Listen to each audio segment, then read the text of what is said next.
Bonjour à tous et bienvenue dans Direct Mondial. Ça y est, c'est le grand jour pour l'équipe de France qui débute sa Coupe du Monde face à l'Angleterre à 19 h.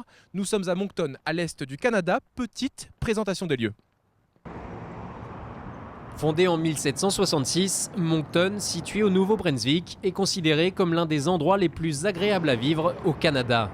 Le nom de la ville est pourtant controversé puisqu'il rend hommage au lieutenant-colonel britannique Robert Monckton, responsable au XVIIIe siècle du génocide des Acadiens, peuple francophone d'Amérique.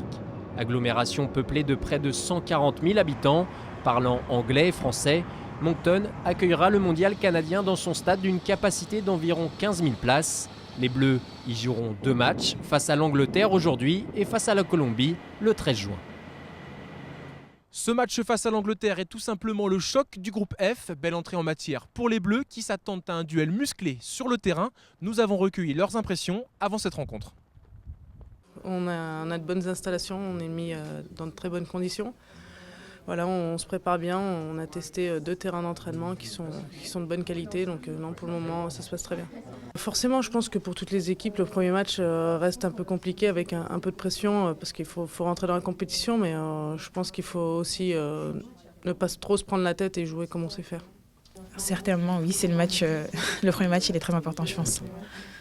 Ça va décider de la suite, quoi. Ce sera quel type d'adversaire? Ces Anglaises, on les dit assez rugueuses. C'est ça, combattante, très combattante.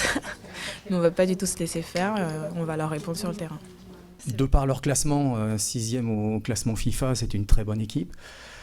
On a regardé un grand nombre de matchs.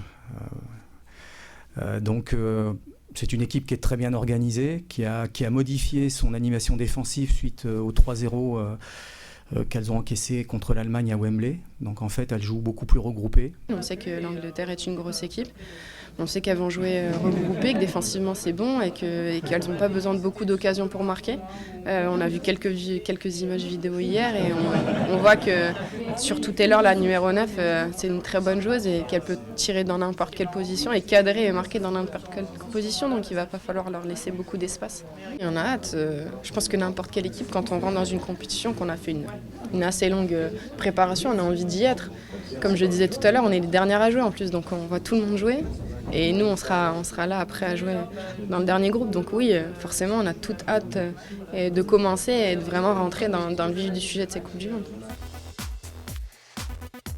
Aujourd'hui donc, les Bleus affrontent l'Angleterre à 19 h. À 22 h, duel au ton hispano-américain entre Colombie et Mexique. Dans le groupe E, l'Espagne de Boquete fera face au Costa Rica de Shirley Cruz. Le Brésil démarre son mondial face à la Corée du Sud.